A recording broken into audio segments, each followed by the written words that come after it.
Hi there, it's Dr. Cherylea Browne from Anatomy for the People.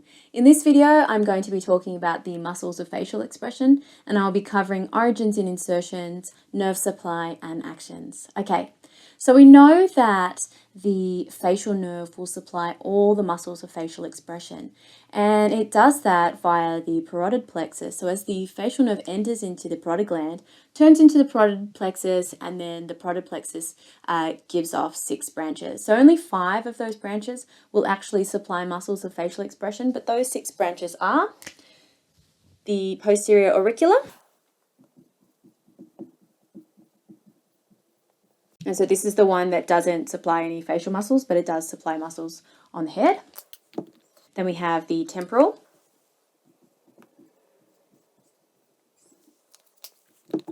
We have the zygomatic branch, the buccal branch, the marginal mandibular,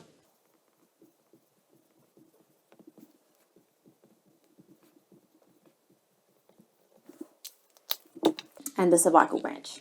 Oh. Okay, so remember, these are the 6 branches that come from the parotid plexus, which is the facial nerve.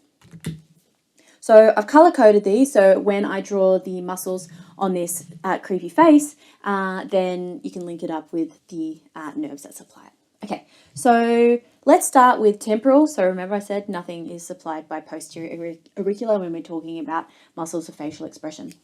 Okay, so the first one is on here.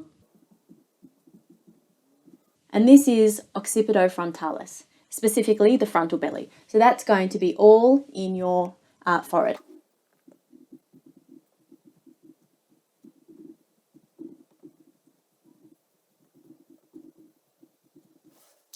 Okay, so its origin, so we know that the posterior part of Occipitofrontalis is the occipital belly, and we've got that aponeurosis at the top of our head.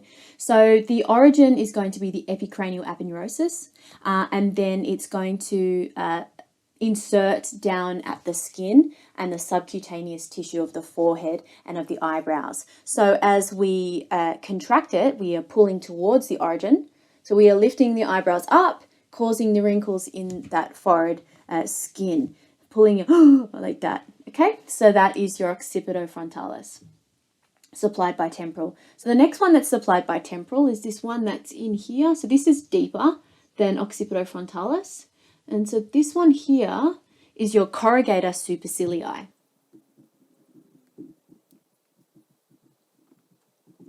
So corrugator means to corrugate like this. We have a corrugated fence. And supercilii is above the eye. So we are corrugating that skin that is above the eyes. So it is this, getting that corrugation there. And its origin is the medial end of the superciliary arch, which is here. And then its insertion point is the skin that's superior to the middle part of the supraorbital margin and the superciliary arch. So as you bring, when you contract that muscle, pull towards the origin site, you're bringing your eyebrows in and down. Okay, so the next muscle that is supplied by your temporal branch is your Orbicularis Oculi. And so that is the orbital muscle around the eye. So that is here. It's actually much bigger than that. And I'll put the name up here. There are 2 parts to it, the orbital part, which is around the eye, and the palpebral part, which is on the eyelid.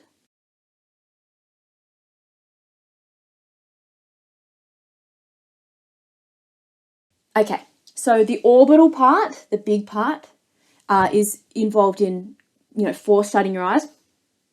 And then the palpebral part is in gentle blinking. So before I move on, you need to know that the Orbicularis Oculi is not only supplied by the temporal branch, but also the zygomatic branch. So I'm just going to put a little star here, a little star here. I don't want to mix the colors. Ooh. Oh, giving me stress. I mean, what do these little dots mean?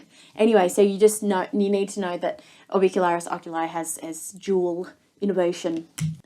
Oh, I almost forgot to mention the origins and insertions of Orbicularis Oculi. So the medial and the medial orbital margin as the origin, and the medial palpebral ligament and the lacrimal bone, so all medial here. And then the insertion is going to be the skin around the margin of the orbit and the superior and inferior tarsal plates. Okay, then we move on to the muscles that are supplied by the buccal branch. So we go in between the eyes now, so just above here, and we have that there, and that is Procerus. So Procerus is going to be originating at the fascia aponeurosis that's covering the nasal bone here, and the lateral nasal cartilage there. And then it's going to insert superiorly at the skin of the inferior part of the forehead between the eyebrows. So it pulls towards the origin. We're going to be scrunching nose up like that. And you see that little line here. You might not have it if you're super young and fresh, but I definitely have it. And it squeezes the nose like that. And it's bringing that part of the forehead down. Okay, so that's Procerus. I'm just going to pop the label over here. Okay, now let's move down the shaft of the nose, and I'm just going to draw it on this side here, not both sides, because I need to draw more muscles on this side and it's going to get really, really cramped. So just remember they are bilateral. So we have this muscle here and muscle on the nostrils there. So that is a muscle called Nasalis. I'll pop that there. So the muscle of the nose.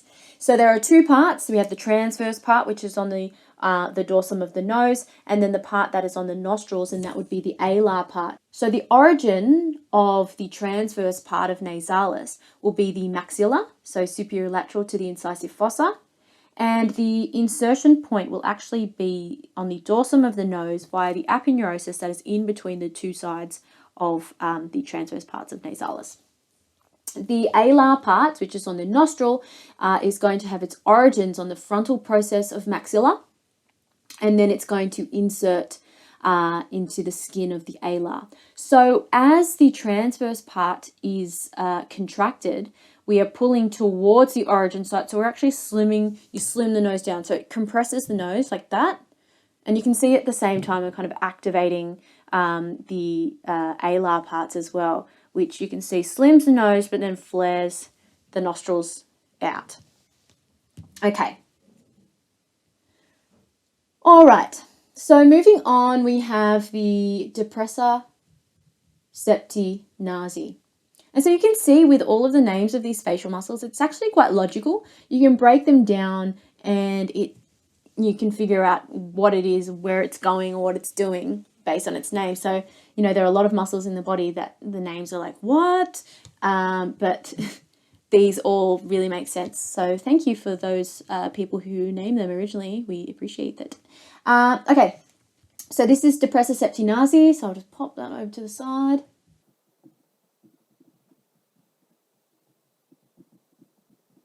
And so what that means is we're going to have the septum of the nose being depressed. And so the origin of that is the incisive fossa of the maxilla, so around here. And then it's going to insert in the nasal septum and the posterior aspect of the alar part of nasalis muscle. So I can't really activate this one, but I'm sure that you might be able to. But it's about pulling your nasal septum down. So maybe that's it. I need to work it out more. Nasalis and Depressor septi nasi workout, and that's going to be the next video. Okay, so another muscle that is supplied by the buccal branch of the parotid plexus is this big one here that goes right around the mouth.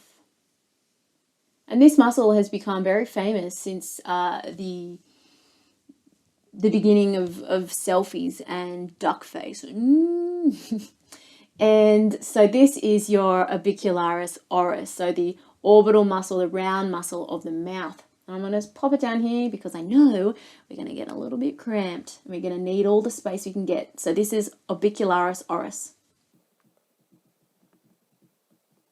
So this has many origin points.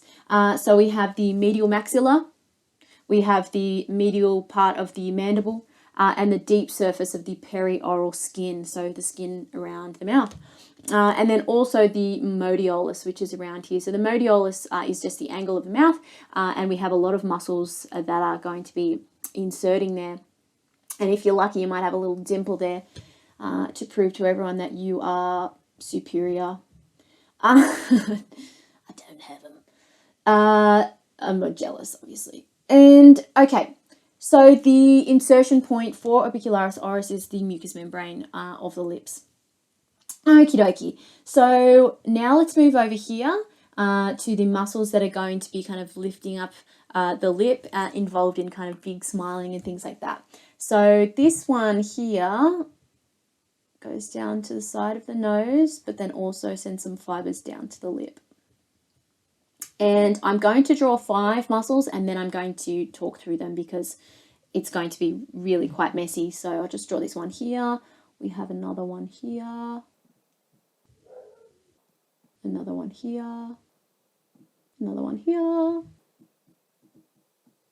And another one here. So let's label them as 1 to 5. It's going to be 1, 2, 3, 4, and 5. So number 1 has a really, really long name, but if you break it down, it tells you what it does. So it is the Levator Labia Superioris aliquae nasi.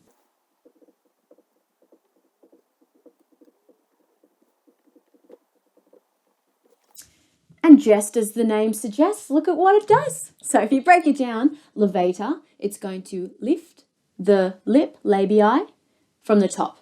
So it's going to lift the lip from the top, but aliquae nasi means it's also going to act on the alar, so on the nostrils, so the nostrils of the nose, obviously. So it's also going to act on that as well. So that would be this one. You see how my lip has gone up and my nostril is flared a bit. I can only do it on this side. I'm sure I've got it on this side, but it's just lazy. No, I can't. Can't do it. Can't do it. So that's Levator Labia Superioris aliquae nasi. It comes from the this frontal process of the maxilla here and the inferior medial margin of the orbit, and then it runs down towards the major alar cartilage of the nostril, and then it also goes to the skin of the top lip. Okay, the next one is Levator Labii Superioris.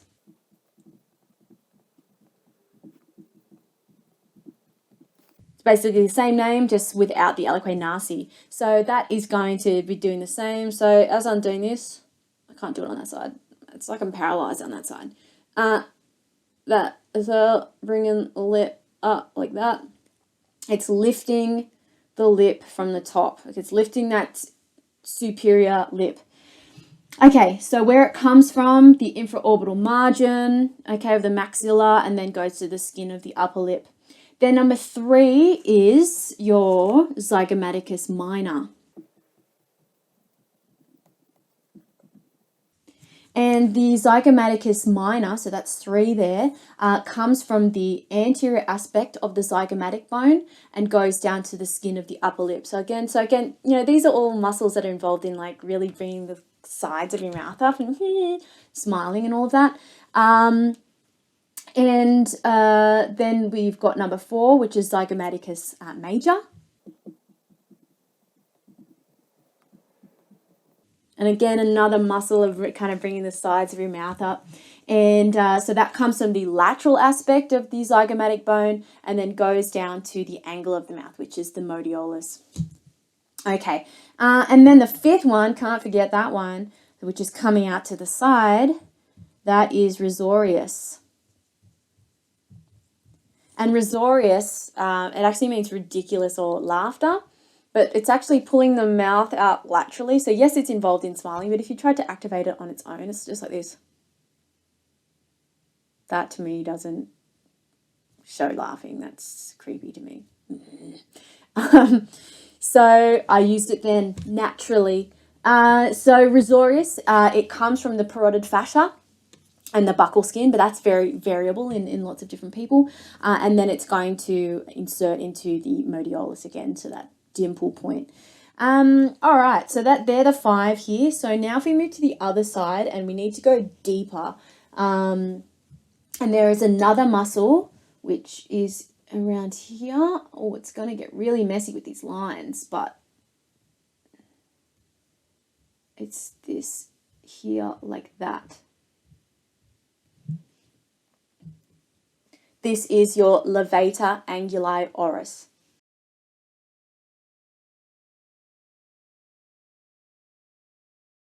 So your Levator Anguliurus is going to, if we break down the word, lift the angle of the mouth.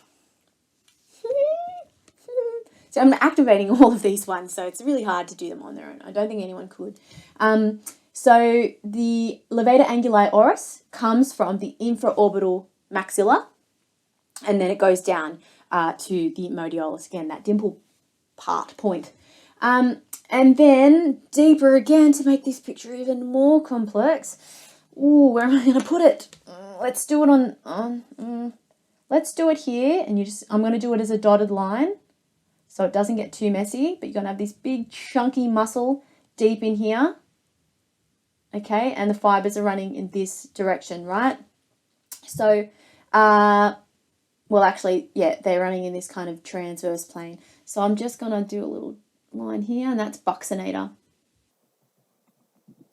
So buccinator comes from the mandible, the alveolar processes of the maxilla and the mandible, and also the pterygomandibular raphe, which is a ligament that you find deep in the head.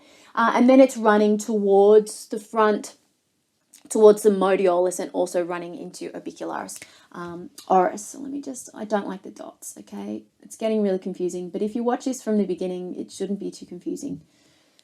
Okay, so that's buccinator. And so the function of that is really, it helps with eating, so it pushes food against your teeth, but it also kind of like, tenses up your face if you're like laughing at a joke that's not funny, like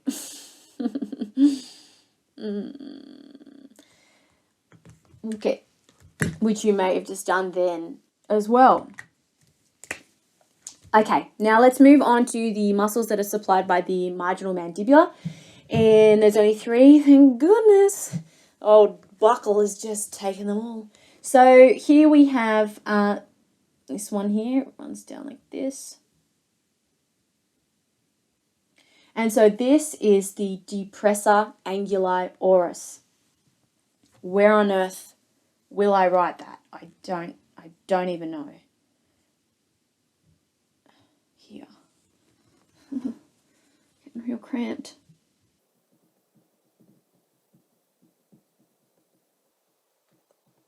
Okay, the Depressor Angularis. It is depressing the angle of the mouth. Oh, mine goes deep. My Depressor Angularis is strong. And so this originates so down the bottom, and then it runs up to the lip, because therefore it's going to pull it down. So it comes from the anterior lateral base of the mandible, and then runs up to the modiolus. Okay, and then so those fibers are running in that direction. And then deeper to that, you have another muscle that is going to have muscle fibers running in this direction. And this is your Depressor Labia inferioris. So it is going to be depressing, pulling down the lower lip, the inferior lip. So like this.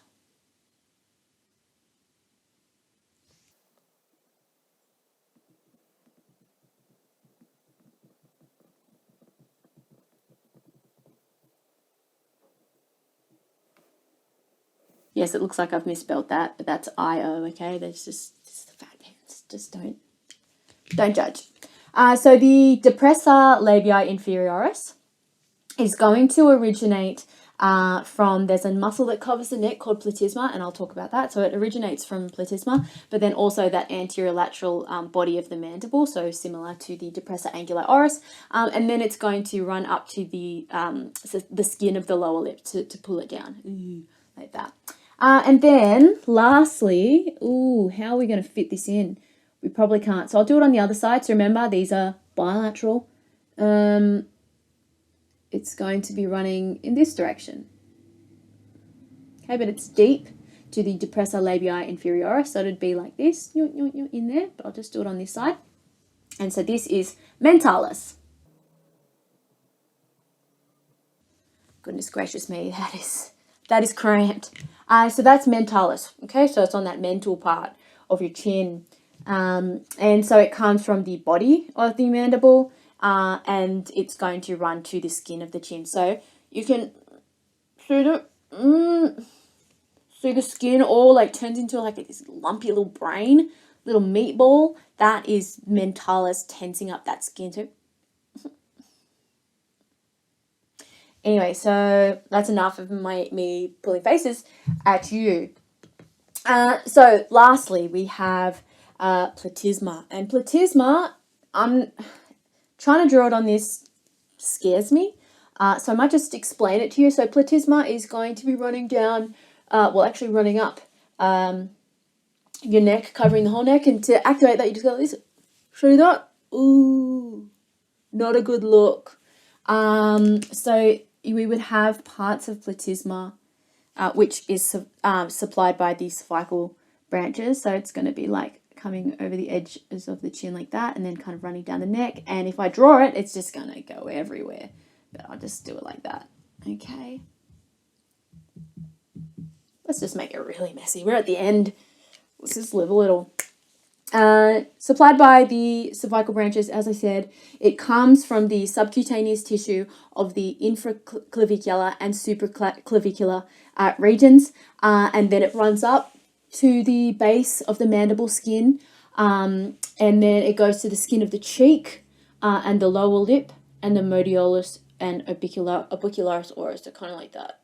Okay, that's it. So these are the muscles of facial expression, and I hope that you've enjoyed this video.